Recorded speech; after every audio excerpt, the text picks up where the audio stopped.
The vein on your forehead is popping out. Okay.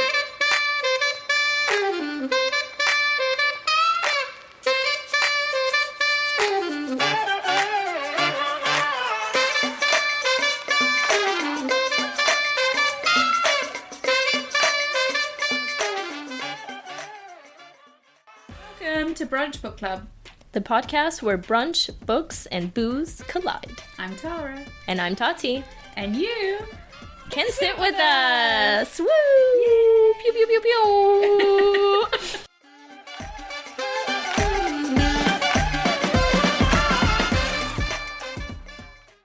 Hey, girly pop. Hey. How are you doing? I'm good. Actually, I was like, am I good? Oh my god, I spent 4 hours at A&E on Friday. What? So you know how I hurt my foot? Oh my god, Yeah. yes! So I went to the GP on Friday because I'd You had hobbled enough. there. Yes. How did you get the appointment? I called them at 8:30 in the morning and I was like, Listen, bitch. please, sir, please see me. Like, I cannot walk. And there was a phone appointment available like a couple hours later. Mm-hmm. I had that phone appointment and the GP was like, lol, it sounds like you should probably come and see the doctor. And I was like, that's what I've been trying to do, actually. So this is great that we're on the phone and not in person. So I went to the GP and the GP felt my foot up, which was nice. Got a little foot massage. Love that for you. Thank you, NHS. And was basically like, you might have a hairline fracture. Oh. And it's totally up to you to go to A&E now, or you can wait 10 days, which is the appointment that I've like referred you for. And I was like, okay, well, what happens if I wait? And he was like, it gets worse. And I was like, Cool. yeah. And I was like, but if I have a hairline fracture now, how do I just like order like get a taxi and go to A&E? Like, what happens now? And he was like, it's up to you. And I was like, I don't want to adult. Like, tell me what to do. Like, Please. is my leg gonna fall off? Like, what is this? So anyway, I went to A&E. Spoiler alert, I don't have a hairline fracture. Oh, that's good. But I had to spend 4.5 hours sitting in A&E. And it is such a wild place. Oh, is this your first time? Yeah. Like, the Oh. cast of characters there. Oh, yeah. On a Friday Crazy. evening? No, Friday lunchtime? Just after lunch. Yeah, you should have In the waited till the States. evening, yeah. Yeah. Yeah, for content alone. Yeah. It was insane. Like, there were so many people who were in horrific pain. There was one guy who was You're holding... like, one of them was me? Yeah, I, like, had my leg, like, up on the wall. I was like, gotta keep it elevated. You wouldn't get it. Like, I might have a hairline fracture. Oh, my God. But there was this guy who had his hand in a hand towel that was soaked in blood. Because he was just sitting there, like, bleeding out. And, like, the NHS is under an incredible amount of pressure. There's so much that could be said about this that, like, doesn't need to be said on this podcast. But No. as my first experience of A&E, it was a formidable experience. Yeah. It was such an interesting place. There is nothing more humbling and a smack in the face of reality of how bad our NHS is at the moment. It's crazy. Yeah, it's dying. So here we are. Get yeah. that private healthcare. Yeah, I mean, Lol. yeah, if you can get it, get it. And if you Yeah. got it, use it. Yeah, Yeah. for sure. Yeah. Yeah. Anyway, other than that, Yeah. I'm doing great. I don't have No a hairline fracture? Yeah, I got 2 foot massages on Friday. Don't have a hairline fracture. How are you doing? I'm good. Yeah? Big crazy week. Okay. Yeah, crazy busy week. Which, I've just been so busy. I'm Yeah. booked and busy. Oh my gosh. Yeah, I would like to Our book little in. girl boss. Oh, God. I'd like to book in with my bed. And Okay. I need to spend some time with her. I feel like Yeah. I've been neglecting her recently. But then Miss Insomnia comes along. She's like, bitch, where you been? I'm Yeah. like, not sleeping. Like, let's chat. Let's explore our feelings. I'm like, can we go through everything that you may have ever made a mistake Oh, on this ever? is one of my biggest fears in life is to suddenly develop insomnia. I'm one of those people that, like, as soon as I get in bed, I'm asleep. Oh, then we need So, to like- just shut up. No more of this Well, this is the conversation. thing. No. It's like once a Oh. quarter, like 3 nights every 4 months, basically, I won't be able to sleep, or it'll just take me a really long time to fall asleep. And every single time it happens, I lay there in the darkness, and I'm like, oh my god, it's finally happening. I have insomnia. I'm never going to be able to sleep again, which, like, then the next night I'm fine, or 2 nights later I'm fine. But yeah, I have this, like, irrational fear that suddenly I just won't be able to sleep. Yeah. But other than that... You're like, so your fear is my life. Yeah, okay. But also, very excitingly, went to a little cheeky film screening, didn't I? Yes, tell us about it. Some of the book club girlies came along. We felt very influencer. Yeah, I had real FOMO. Yeah, I mean, we did. Next time. Well, I did invite you, and then you were like, Yeah. I don't think I can. It's like, I have plans. Yeah. And then You gotta book me out 3 months in advance. I think it was about 3 months ago. Ooh. That just tells you how busy and popular I am. Okay. But then you did come crawling back. You're like, so about that, is there still space? You're like, my plans might have fallen through.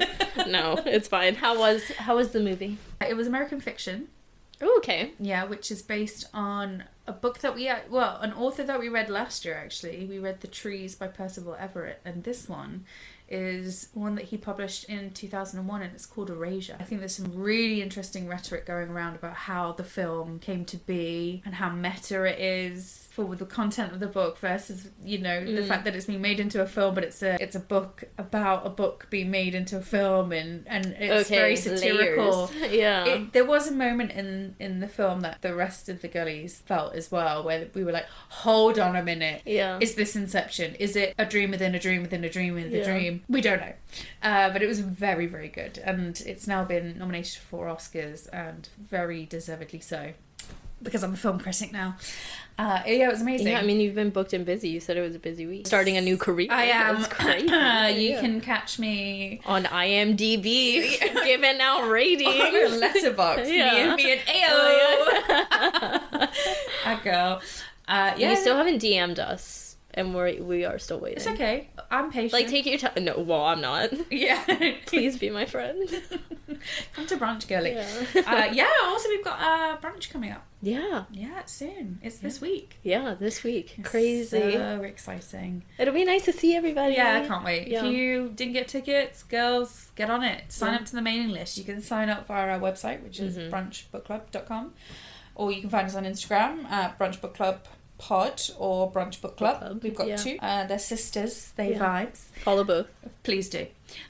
It's like, it's not dealer's choice. Follow both. Thank you. Come on, are you our friends or not? Like, what would Ao do? She'd follow both. She would. Well, she will. She will. Yeah. She will. Manifesting. But yeah, it was amazing. And shout out to Tandem Collective, who gave us the opportunity. And I also got a free copy of the book. They did. Wow. Oh, it was very Oprah. You know that bit where she comes out and she's got Were they throwing them out at everybody? Wow, it was better than that. It was I think they must have been inspired by 90s Oprah, or maybe 2000s, where she goes, everybody look under your seats.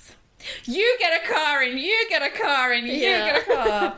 Except not everybody got a book. It was so oh my god, not everybody got a car. What?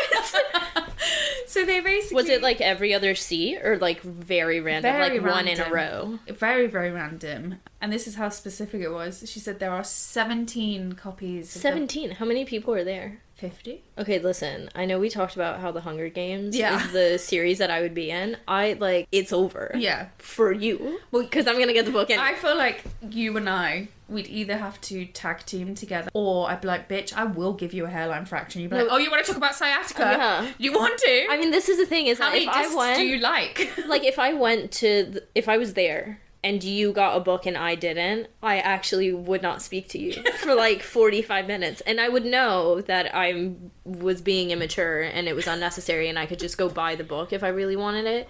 But there's something about free shit, and there's something about like inconsequential competition. No, I would absolutely lose my mind. That's crazy. Did she do this at the beginning of the film? Before the screen? No. So we were all looking under the seats and everyone was like, oh, I didn't get one. No, absolute chaos.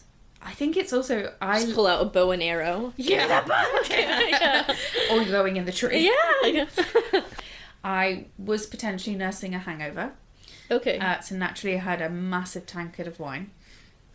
Beer. At the cinema? Yeah, it's one of those that you can take junkies in. Oh. And we also sat on little sofas. Oh, I love Yeah. those movie theaters. I mean, They're so I comfy. sat on my Was it own. in Everyman? No, it wasn't. It's, Okay, but that like style. Cousins in Aldgate. Okay. Very nice. Very similar vibes. Then I went for pizza. Okay. Yeah, it was lovely. Wow. That was really nice. I love that. The come down, and then I went for pizza. Yeah, it was lovely. Wow. Yeah, and then came home. Okay, so are you recommending this film to everybody? Absolutely. It was brilliant. It's already out. It's already out. Yeah. I think it had a very. I think it was premiered at some kind of small film festival. Could have been Cannes. Wait, oh my God, Hunger Games. The guy in this film is in the Hunger BT. Games. Yeah. Listen. My brother. Everything leads Comes back. Yeah. Yeah, it's very, very good. It's very funny. It is a bit, it is definitely meta, but it's also really interesting sitting in a room full of book lovers, and the ratio was majority were white. It was diverse, but it was majority was white, and it's definitely a film that pokes fun at the whiteness of the publishing industry and how tropes are kind of continued through literature and reflected back into the books that are bestsellers. It's really clever. Okay. It's really tender as well. And there were moments I cried. On brand. Yeah, for me. Listen, I'm a bad bitch. And an emotional bitch. Yeah. My best friend always jokes that I'm a big softie. I'm like, no, me bitch. Yeah.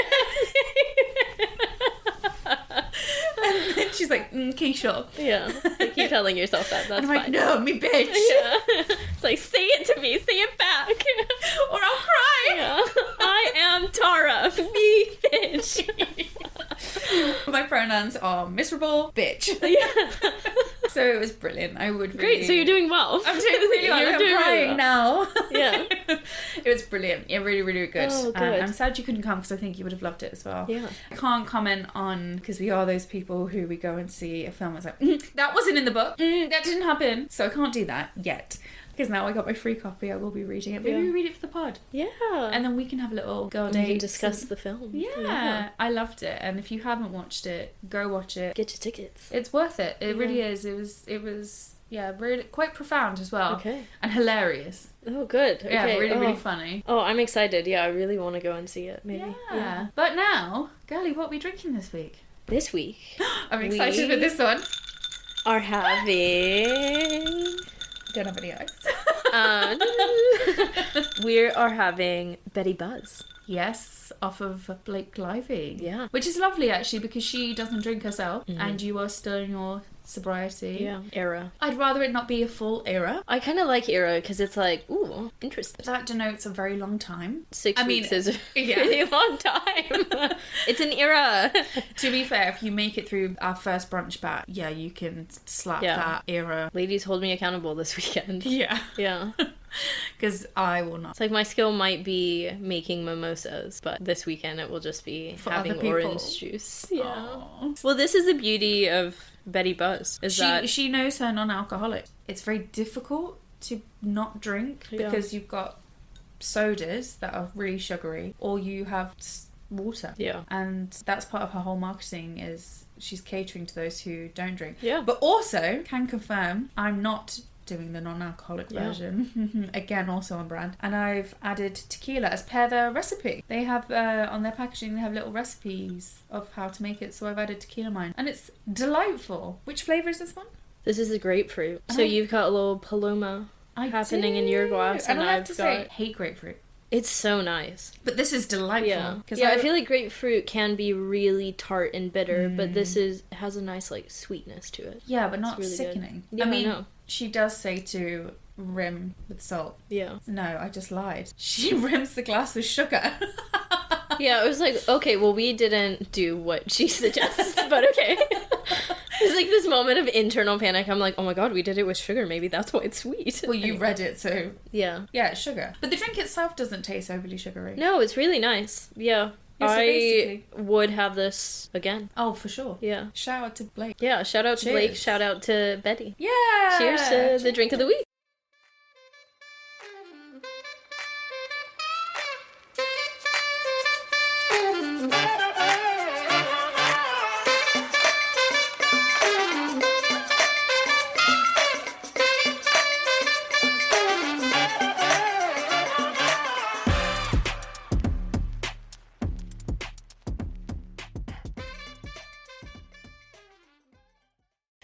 what is our book of the week? The book of the week is Cleopatra and Frankenstein. I have seen that on every single... It's everywhere. Fucking tube ride I've been on. It's everywhere. The cover. On the tube. Okay, I was thinking it was like the bookshop. Well, that too, but the tube I've seen. Although actually, to be fair, I saw it. Someone at work reading it during lunchtime. I asked them what they thought of it, and this was before we read it. And you're like, do you like listening to podcasts? Yeah. You should listen to mine. I was like, I should track her down now. And be like, by the way. It's like, just post internally. If you've read this book recently, please reach out. I have a very important update. All for internal you. comms. Yeah. I've just come just at everyone at the company. Not even BCC. Yeah, no. In case you're wondering, I've started a new venture, a new adventure, if you will. Please listen to this podcast. Thank you kindly. Yeah. So it's what not is... too much to ask for. Well, is it? Pay No. rise or podcast? One of them's going to be successful. Yeah, I mean, I'll take both if I can, but we'll see. Well, I'm going to manifest that for you. For sure. The 2 Ps. Pay rise and podcast. Let's go. Good. Yeah. I feel like this is completely unqualified and off the cuff, but things that rhyme have a better chance of being manifested. Mm-hmm. We're here for I'd die on that hill. I live for alliteration. It's so good. Not the Peter Piper picked to pepper bullshit, but if you have you ever seen that Zendaya commercial that she did where she was Sally selling seashells? Sorry, Zendaya, who would play you in... Yeah. Me. Have you seen me in this commercial?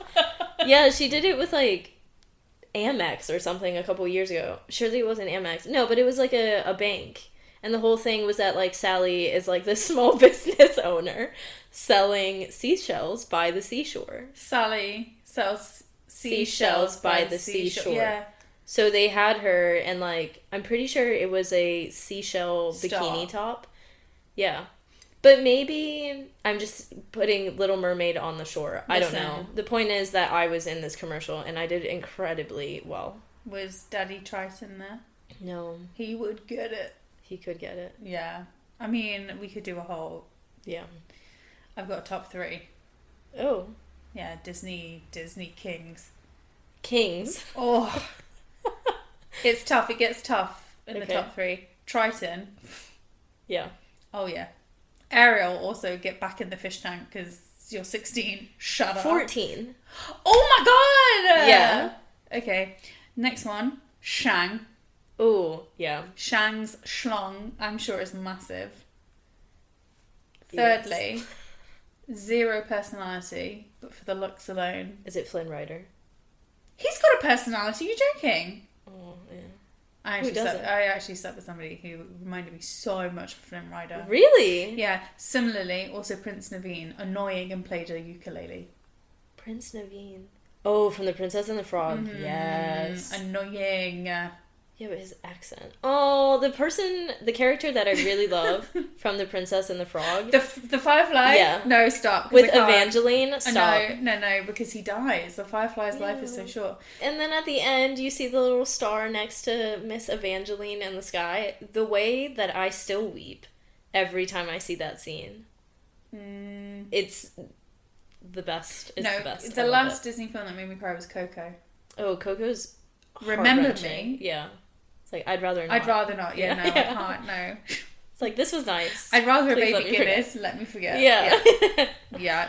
But no, other 3. The one that's not a personality hire. He's just pretty. Is Prince Eric.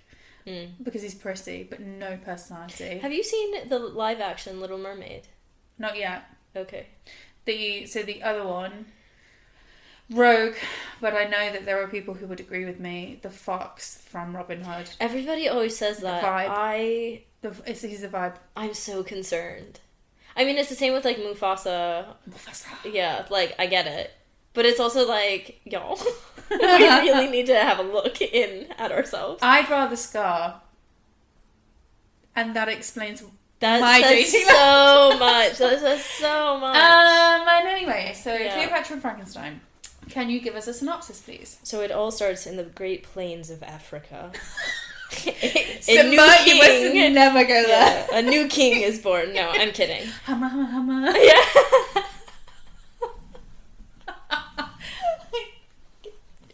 also... Yes, this is also a great start. Also, concrete jungle, if you will. Oh my god, yeah. Circle back to episode 1. So let me tell you about Cleo and Frank. Cleopatra and Frankenstein. Woo. So Cleopatra and Frankenstein, it explores a chance encounter in a New York City stairwell, romantic, that quickly morphs into a relationship that will define two people forever. The stairwell lovers take the form of Cleo, who is naturally a young broke artist with a soon-to-expire visa, and Frank, who's a successful marketing exec who's only 20 years her senior. It's the definition of romance. Yeah, we love a good big... Love an age gap. She lied.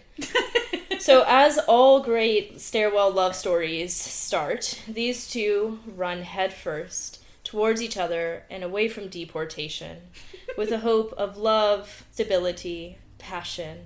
And we get to learn how one moment can change the trajectory. Ooh, that's a word. Want to say it again? Trajectory. Pew pew. Ooh. Of our lives and those around us forever. Well, I have a little bit of info about you for our girl Coco Mellors. Okay.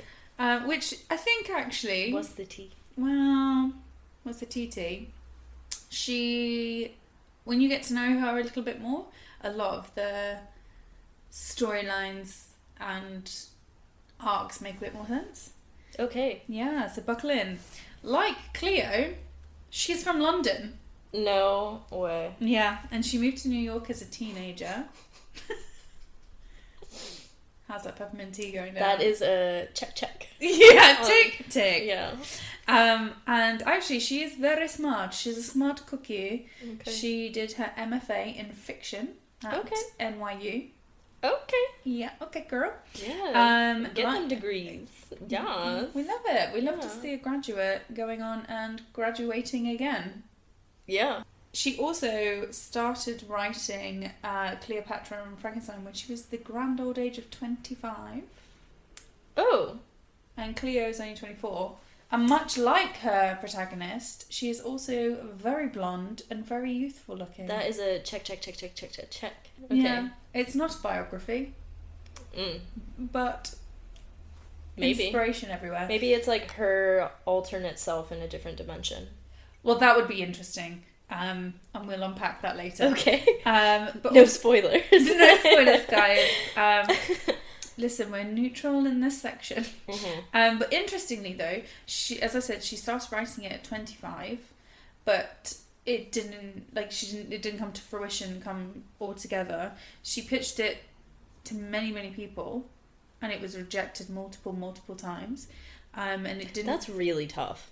It must be. Yeah. Could you imagine spending basically your life's work? Yeah, I'm like, if I ask a friend to hang out with me and they say no, I'm like, okay, I'm gonna go hide in a closet and never leave the darkness. We start a podcast and put it out and wait for people. Stop. Don't even put that in to the ether. The way my heart just started pounding a little bit faster. Yeah. Have a sip so of tea. Fair play to her. Yeah. It didn't Shout out to perseverance. Good for you, Coco.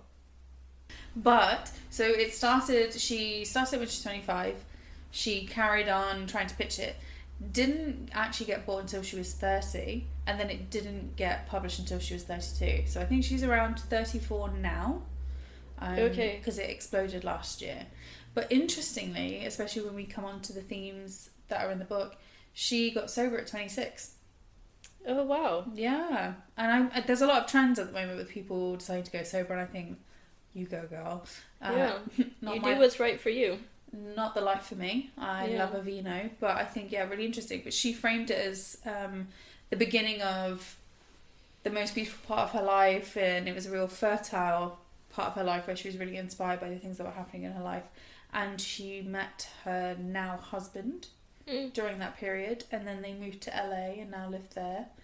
That's another city that features in this book. Yeah. Okay. Yeah, some would say autofiction. Yeah. Some would just say inspired. We will unpack. And then, interestingly, she's recently announced that Cleopatra and Frankenstein has been bought and optioned as a TV series. So it's currently being worked on. Is it by Reese? Is Reese? I bet it's by Reese. Reese. The monopoly that she has. I literally say the monopoly that she has. Yeah. She's like, to be fair, she makes is the great. publishing industry. Yeah, she makes great adaptations. I'm not that mad about it. No, Big Little Lies was Wow. good. Yeah. But also she's got her next book coming out this year. Okay. Which is very, as the media would say, hotly anticipated. Oh.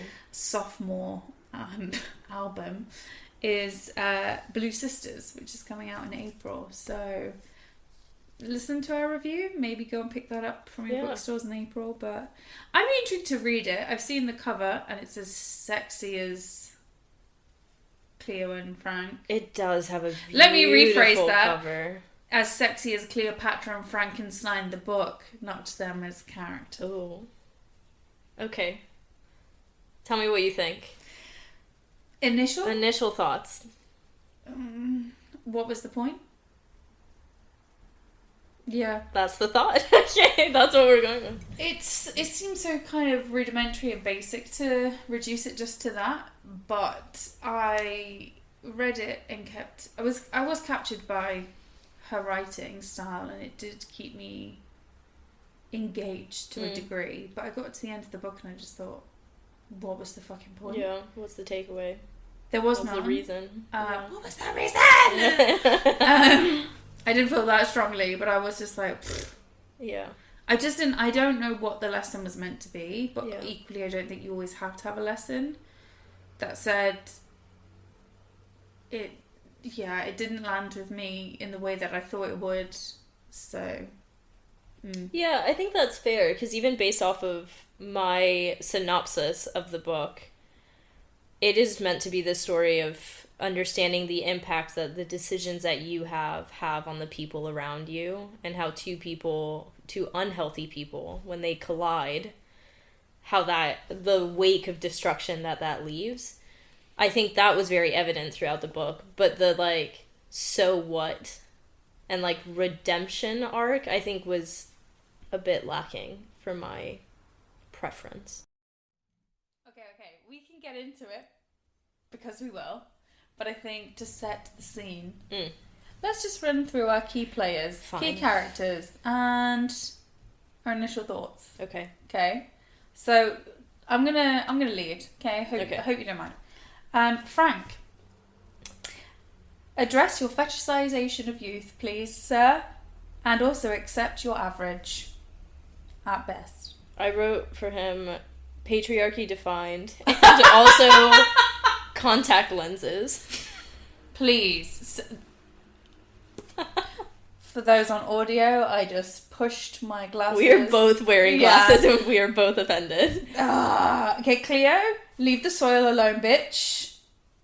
And stop martyring yourself. Right, say it for me. Don't piss me off. Yeah. Consider me pissed. That is what I wrote for her, is don't piss me off. And then I said, high horse. High horse, don't piss me off, immature. Couldn't get higher. But she will try. I do love this back and forth of you have actual descriptions and I have... High horse. High horse, contact lenses. I'll let you figure out what that means. Eleanor. Yeah. Oh, nothing. Oh, do you not have anything? I have... Okay, you go and then I'll react. Okay, Eleanor, you can do fucking better than Frank, girl. That's fair. I said, ugly duckling loved because she is quote-unquote normal and funny. And funny. Remember, girls, if you're funny, you too can get a man like Frank. If you're ugly, maybe try to be funny and then you'd find someone. It's hard, come on. It sounds like it's a you problem. Just stop being ugly. Fucking hate it. Quentin, some of the best lines, fucking sad story, would read history not written by him. You would read history not written by him? I don't know what this means. Okay. Let me restart. Yeah. I know what I mean. Okay. Quentin, some of the best lines, truly. Mm-hmm. Quotes of the week. Really sad story, but he's queer. What do we expect? Hate that trope. But also, I would read his history and his whole story. Yeah. But not written by Coco. Fair. Okay, interesting character, but the wrong author for that story. Okay.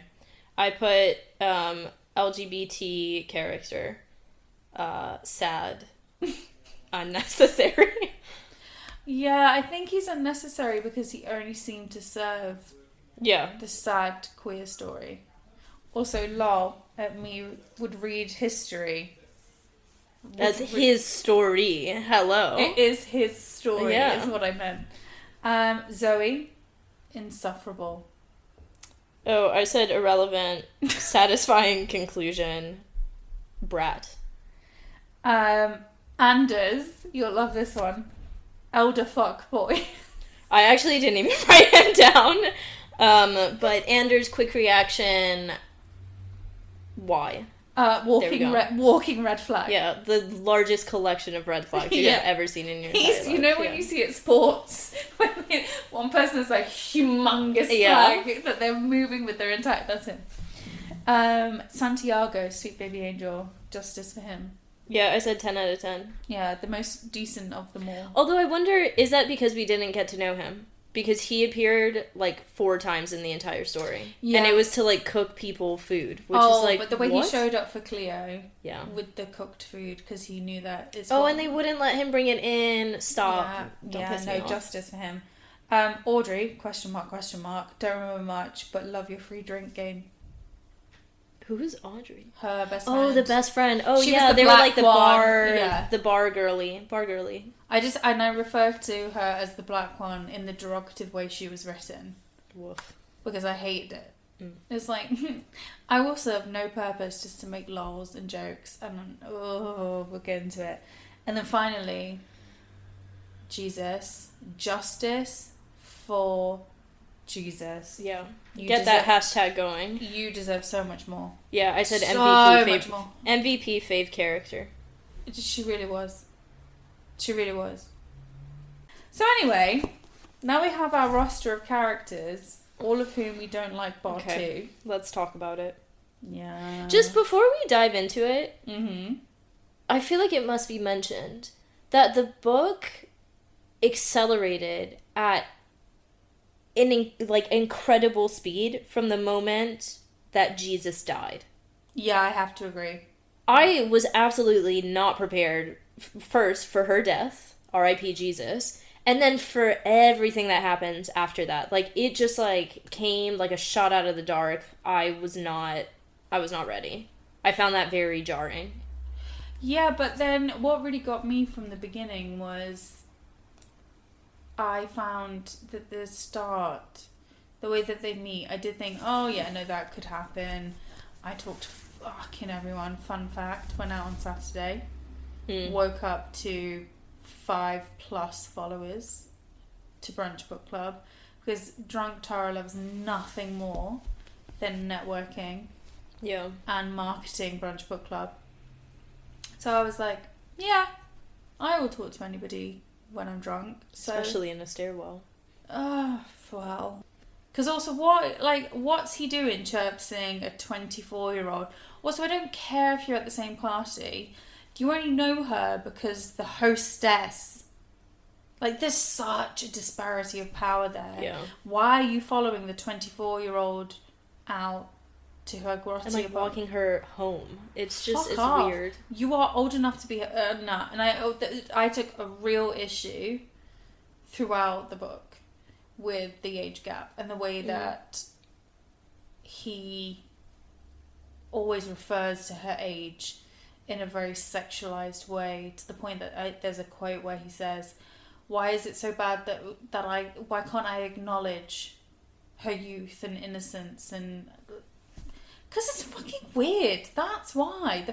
As I said, fetishizing youth is such a weird thing within our culture that we don't address it. Why? Yeah. I mean, it is interesting when you compare Cleo to the person that he ends up with, which, spoiler alert, is Eleanor. She's funny. She was... Jesus and Eleanor are my favorite characters, but I think Eleanor is set up to be the hero in the story, which is, she only has 2 chapters from her point of view. Does she? It feels like she has so much more. Yeah, I thought that was like a really interesting part of the book, is that structure of everything is told from the third person of this, narrator viewing all of these tragic and supposedly interesting things that are happening to people, except for the 2 chapters that are told from the first person point of view, and it's Eleanor. Question. What was with the dead animals? Do you remember that? Yeah. Yeah. What? This is what I mean, is that, like, there were parts of the book, like, she's just started seeing dead animals for a while in, like, paper bags on the street, and I was like, homegirl, you need to go and see a doctor. Talk to somebody. Like, at the very least, you need contact lenses, at Frank, and you probably need to go and, like, actually talk about what's going on and why you're seeing dead animals. And then it just stops. Daddy issues. And that's why she goes and is like, Frank, you're the guy. There are so many things, right? So I want to talk about, actually, a quote that I read when doing research into the author. Is she says, along the lines of... Because I do think it's her giving herself a free pass. But she says, on the novel... I don't think it's a perfect novel, but I think that book was the best I could have possibly done for the first book. So I still stand with it, even with all of its flaws. Fair enough. Fair enough, but I do think there's no actual accountability there. And I do think any accountability that can be found within it is feigned and performed. Because I think there are so many things that are... Oh, listen, we're not going to get on a little life hype again, but there are so many instances of where it feels like things are shoehorned in, like seeing dead animals. There was a lot of pretty heavy themes that were kind of sprinkled in. Yeah, and none more so, actually, than... the people of colour, the characters that are part of the LGBTQ plus community, and they're all the secondary characters. Yeah, the diversity hires. Oh, we're not here for it. We're not here for it. And I feel it's quite negligent, to be honest, because Quentin, king of quotes for sure, he just has one of the saddest stories of just... missing his friend. And I know we talked about how some of his rhetoric around, oh, you got married and you left me, is quite triggering sometimes, especially for people who are married, but also people who feel like they've lost a friend because they don't see them anymore because of marriage. But I feel like he was then shoehorned into that, and I don't know when she finished writing this book, but how much was that of her own experience if she found her husband and things. But he had some incredible potential for a wonderful story and a wonderful insight into a lifestyle that isn't one that many come across, or even it's definitely not mainstream. And no, he just becomes addicted to meth, and then obviously one can only assume he dies. And I think that's the thing, is like, even if that's the direction that you want to take the character, I think you owe some sort of... you have some sort of responsibility to see that character's story through. And I think that this was part of my issue with the book, is that the characters who were absolutely going through it were absolutely going through it to further Cleo and Frank's story. They were not... they were not people of their own right, and their stories had less value than Cleo and Frank's. And I mean, to be fair, the book is called Cleopatra and Frankenstein, so it's going to focus on these 2 characters and their relationship. Then why have multi-perspective? Exactly. But on that, though, for more of a framed question, because there are so many different examples of love, friendship, relationships, whether they're fully explored or not. There are hints of it, or there is a full exploration of it. But I'm curious to know, of all the different examples of love and relationships in the book, was there one that really rang true? Or one that, if you want to, was completely left field and not accurate at all? I think the ones that rang true were Santiago's relationships with everybody else. like, the scenes that we got from his perspective felt the most true to life, and it perhaps is because that's the most relatable story for me, and, like, my identities and my interests and my background. But in some of his relationships, like with Frank and Anders, he sort of questions, like, why am I here? Am I just the, like, third wheel friend? What is Also my the value fat friend. here? The fat friend, that kind of thing. Like, that seemed very realistic and very true to how a lot of people feel in relationships, where you're trying to figure out, when the landscape has changed, where do you fit in that puzzle? And, like, are you still part of that, like, friend group? And are you still valued in the same way that you might have been before? So I think his relationships with those two men felt very true to life, but then also his loyalty and care and support of some of the other characters, whether it was Zoe and then in particular Cleo, that also just seemed very realistic and the most wholesome form of love. And probably the love that, like, you would want someone to give to you and you would want to give to others. Like, this is why I say he's my favorite character, other than Jesus and I guess Eleanor, is he felt the most grounded in reality, but he was also who I would call, like, the best person. Well, just to kind of piggyback on what you were just saying about Santiago, I think one of the things that makes him so relatable as well is that he never plays a Prussian Olympics. Yeah. He never kind of martyrdoms himself, whereas I think Cleo and Frank do a lot, and the oppression Olympics is very prevalent, and it's very, sometimes, to be honest, jarring and disorientating when you're reading the book, because it really took me out of the book. I mean, you see it when they have that massive fight in the cabin, where it's just like... Isn't that the one where he says something along the lines, I can't believe we're fighting over who had the worst childhood, and she says, we're not fighting because I know I did. And she pissed me off. Yeah, I'm like, you can both have really sad lives for It's really not, different it's reasons. Not a competition. Like, yeah. Shut up. Yeah, we're all allowed to be happy, we're all allowed to be successful, but we're also allowed to be sad and miserable.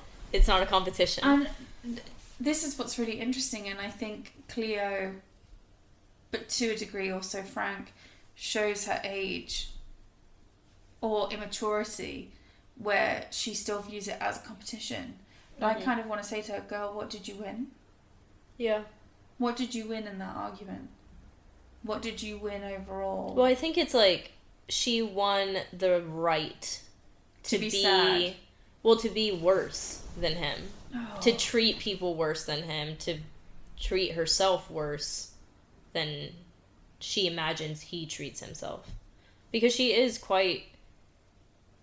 I don't know that judgmental is the right word, but she does speak about, like, what she perceives as his alcoholism, his addiction to work, his absence from their home quite often. Yeah, and she maintains this posture of, and my life is so hard, and my life is so miserable, and I have no agency over my decisions or what happens to me, and XYZ. So I think being the person who had it worse allows you to be a really shit person to someone that you think. Exactly. And I think that is a key motivation in those arguments for her, is to prove that she was worse off because she gets to do things without judgment and without accountability. It did make me not feel sorry for Frank, because I didn't really feel sympathy for either. They're not sympathetic characters, but on the same token, I don't know, I felt they were incredibly obnoxious, and I don't know to what extent age came into play for either of them, because they are at such significantly different stages in their life, and I think it is, to put it plainly, grotesque of a man in his mid-40s to expect a mature 24-year-old to have the capacity to maintain a relationship and hashtag not all 24-year-olds, etc. But I just think they are such incredibly different stages of life that he had too many high expectations of her from a maturity level, from a life stance. And that was, of course, juxtaposed against his absolute sexual lust for her youth and her body and her sexual proclivity that was kind of jarred against her innocence. It's really interesting that because he behaved so poorly when they broke up, and then when he finds happiness with Eleanor, he's so sanctimonious and gloating about it. I mean, I look at me, 24, I thought I was so mature, etc. But you look back and you think, gosh, you were just starting out and you were learning things about life. A 45-year-old man or woman or any person who reaches the age of 45, you just go through trials and tribulations that you wouldn't necessarily go through. Yeah, I mean, you've had a life that this person has only just begun. Yeah. And that doesn't absolve her of her behaviour whatsoever. But I think it does contextualize it, though. That is it. It contextualizes it, and I think that's something I don't know if the author necessarily handled with the due care it should. So age and age gaps. Although I do find this interesting, because I think this might be an area where we slightly disagree. Oh, really? Because I find it really interesting that he ended up with Eleanor, who is someone who's much closer to him in age. And I think it is interesting that there's this sort of inherent battle between Cleo and Eleanor, where Eleanor is older and she's the ugly duckling, but she's funny and she's mostly stable and she's kind of the girl next door, or like she's your neighbor, not necessarily the girl next door, right? Like she's the person in the office, whereas but she's Cleo, the antithesis exactly. And Cleo's this like young hot thing. My read of the age gap definitely found it odd, and I think we're both sort of on the same page of like whenever we read books that have an age gap of any sort, we both sort of ears prick up and like hair on edge. Make it stop. But I think with him ending up with Eleanor, I took it almost as a like, don't chase after, like, chemistry love is not enough. Don't chase after the young hot thing, the young like the hot piece of ass. Exactly. Like that will never satisfy you because you are not in the same place to provide that person with the love and care that they deserve.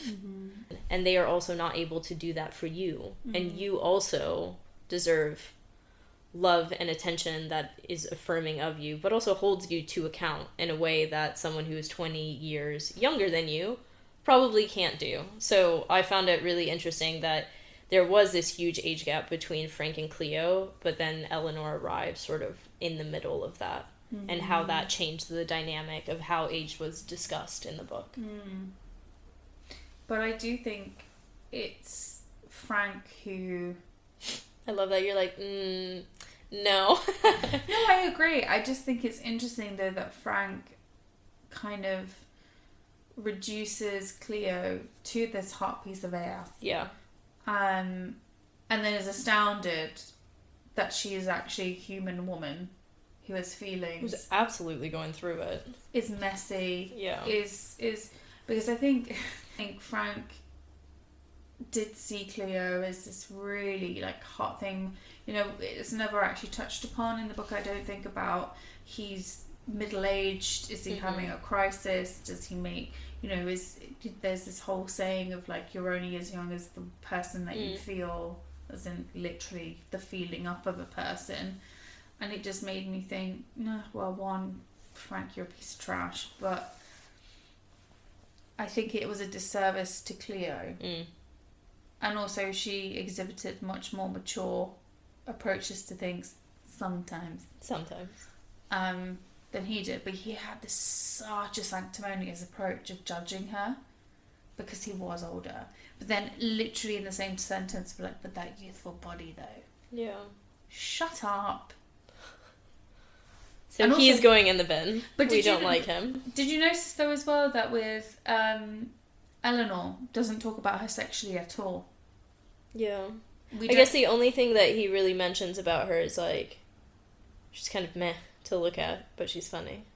Yeah, he doesn't talk about kissing her. I think they do have a kiss, or there's like he their does hands touch. Yeah, he does talk about that like electricity between them. Because I do remember a passage where they sort of talk about how they both wanted to like reach out to the other one. They're in the bar, no? Yeah. Yeah. But it's very, very polarized to oh, for sure. The wild heat. Are you ready for the spice ball? Yes. You go first. Okay, what characters do you think are the kinkiest? Quentin. Okay. And Jesus. R.I.P. Would you gift this book to anyone? Who and why? I think I'd leave it on the tube. Oh, someone would absolutely take it. And I'd write in it, good luck. Okay. Hashtag justice for Jesus. Also, would you give this book to anyone? Oh, I guess I should probably answer. Yeah, you're like... Bam, so, bam, bam. I think characters that are kinkiest... I feel like Eleanor... Oh, deep down, yeah. Yeah, we don't see any of that, but no. yeah. But also, I don't think she would be with Frank. In real life, or if... No. Okay, yeah. I mean, I want more for her, so I'm fine with that. I don't know that I would book this gift. Gift this book to anyone. Ooh, that pepperminty. Yeah, ooh, she's crazy. Yeah, I kind of like the idea of leaving it on the tube, but you've already said that, so I don't want to steal it. So I'd probably... Charity shop? Yeah. Yeah. Okay, at any point did you consider not finishing the book? Yeah. Did you?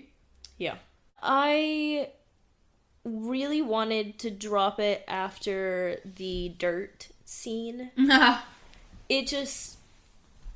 Yeah, that took a turn that I wasn't really prepared for. And I always go back and forth on whether authors should include trigger warnings in their books. I think that is an entire episode of a podcast. This podcast, maybe. But that it was really unexpected, and it really took me out for a second. Some would call it installation art. Others would call it bullshit. Crazy. Yeah, I mean, the scene in Italy, I about threw the book out of an airplane. Guys, if you have or haven't, we should probably say at the top, spoiler alert, but it's one thing to try to die by suicide. It's another to do it on a mound of earth. It's another to do it in the middle of your on a mound of earth in the middle of the flat. Yeah. In the middle of New York. It's a whole other spectrum of sadism to make your partner relive that experience. Your ex-partner at that point. Yeah. That I think... That through line was not something that I was really interested in. To be honest, I did think, though, that Frank's reaction was the most authentic out of the entire book. Oh, for sure. When he immediately... The way that Coco Mellors describes it, of saying, I don't want to be here, I don't want to be here. I thought that was incredibly accurate. And that would be absolutely traumatizing. Why the fuck would you want to? And she's like, lol, just stick with it. Yeah. He's like, I'd rather... Well, and then, like, the bullshit is there's a screen on the ceiling that... sky. Yeah, turns to a blue sky. I'm like... No. Was it worth it? No. Was it worth it, Cleo? No. If you had to hide a body... Which character would you call on a burner phone? Of course. Obviously. Duh. I think Santiago could help a bitch out, but I wouldn't want to imposition him like that. So, Anders, I think. I was going to say Anders. But... Because he's a snake. He's got a big mouth. Yeah, but he'd rat you out. I think he, locked himself down with Cleo. Oh, no, because then he went and told Santiago. Yeah, he's got a big mouth. He'd do it, but then he'd use it as leverage against you. Yeah. Maybe Eleanor's mom, because she could hide it in her garden. Ooh, she's a gardener. Yeah. Then again, Quentin, just throwing him with the meth addicts could be one of them. Yeah. So you could hide a body in plain sight, but I don't like that. Yeah. Because also justice for Quentin. who also deserves Who better. also actually, like, we haven't even touched upon it properly. He's a queer man who's probably gender dysphoria is really taking hold, and he is entirely belittled by Cleo. Mm-hmm. Oh, quick fire question. Is Cleo a good friend? No. No, she's not. Neither is Frank. No. Neither is Anders. There are none of the them main I'd be friends with. characters are nice people. I do feel like Quentin was trying to be a good friend, but wasn't given the space to be himself. Yeah. So I think actually, you know, when we kind of were talking about how when he attacked, well, I don't know if he attacked, I think you and I would disagree, but I think he articulated his frustration with losing his friend to marriage. But I think he responded so strongly because she was denying who he was, and he was there screaming at her, please see me for who I am, and she didn't want to. But I don't know if that's the character, if that's the author's neglect of queer people. I do find that interesting because he was screaming for a friend who was not a good friend. So, like, there's an incredible amount of loneliness and desperation that must come out of... Like, if Cleo's the best option, that's pretty rough going, I think. Who is Cleo's closest girlfriend? I think it's Audrey? Audrey? Audrey. Maybe. She was so memorable. But she, I think, would have been a good friend for Quentin. Yeah. But we didn't get enough of that. I mean, I do think all of the secondary characters in this book I'd be more interested. Better.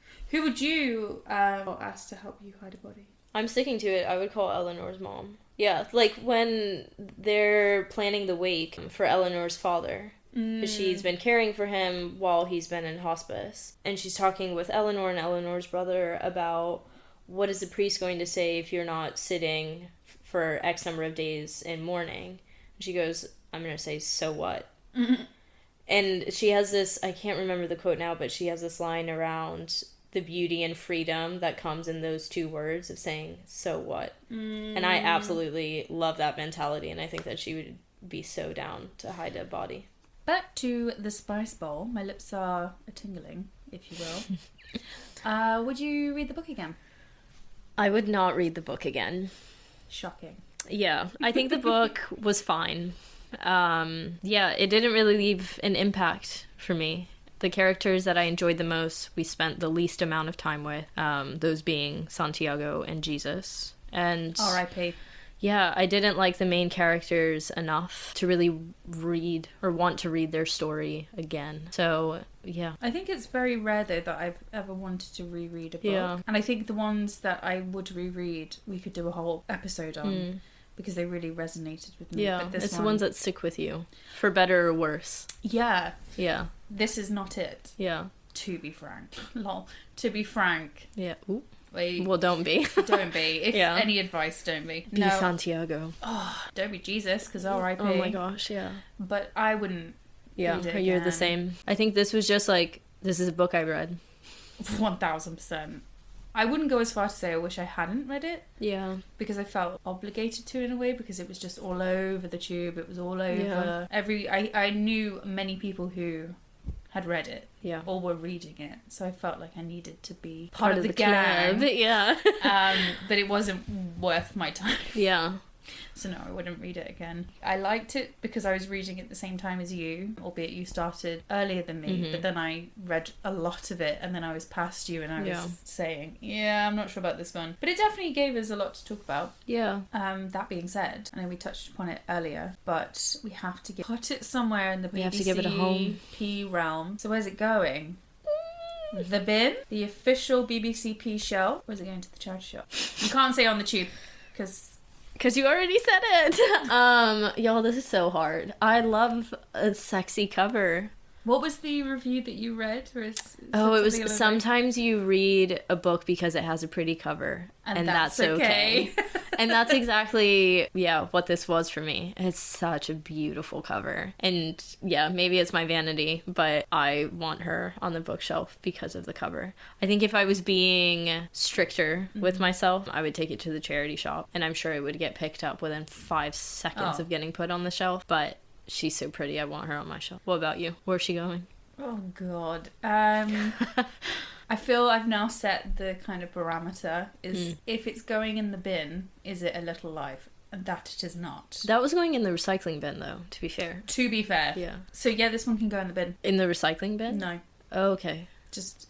Oh, gosh. Okay. I feel like that's You're really... like, it's not that I regret reading it, but I'm not even going to recycle it. I think it's also because I just cannot get behind an age gap like that. It makes me deeply uncomfortable. I think it's too much. We've evolved past making these cutesy, oh my god, but she's so mature for her age. It gives me the ick. And she's not a great person, as we've discussed, for her actions. But I do think I'd have a print of that beautiful image. Oh, also, she has her next book coming out. Yeah, Blue Sisters. Jinx. Hey. But the cover is equally as beautiful. Yeah. And I would read that, to be honest. It does seem, it's very hotly anticipated.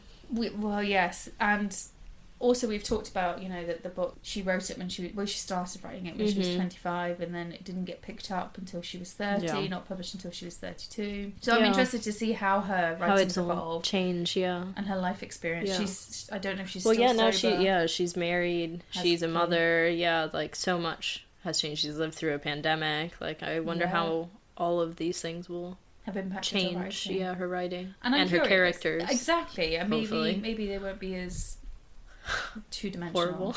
Well, yeah. Could you imagine if it's actually Jesus's sugar baby sisters? That's the story. Sugar glider. Oh, is it sugar? Oh my god. Yeah. Lol. Yeah, we'll see. Yeah. So if you guys are going to read Blue Sisters, let us know. Slide into the DMs and let us know. And if you do want to slide into our DMs at Brunch Book Club Pod. Yeah. We're there, and we're not going to pretend that we won't get excited about DMs, so do DM us. Yeah, please. Slide your way through. With nice things. I shared a meme to my Instagram, which is indicative of how tired I was today, that said this meeting could have been a fist fight. Oh my gosh. I love that. And if you send us hate, you will meet me. Yeah. It won't be Tati, sugar glider baby. I know. Sugar baby. It will be me. I was one guy on a dating app called me a miserable little bitch. So that's on that. Yeah. Maybe I am Cleo. You're like, this is why I don't like the book, is because it was too close to home. Yeah. No. Yeah. It's I feel harsh. Obviously it's a metaphorical bin, but it will I think we can rebrand it to the recycling bin, because then it's like better for the world. Eco. Yeah. No, actually, in that case, I'd send it to the charity shop, because I know some... Or you could donate it to the library. Or I would actually send it to the charity shop with a little note in it that says #Justice for Jesus, and that might put somebody off to go and read a better book, because they'll think I'm talking about Jesus. Okay. Our Lord and Saviour. You're like, ooh, tricked you. Hey, it's not about that one. Yes, it's about the sugar baby. Also known as Jesus. Yeah. with y'all. With his hot daddy. And on that note, thanks for joining us today. Yeah, and if we don't see you in the bookshop or the library, we'll see you at brunch. Whee! Bye! Bye!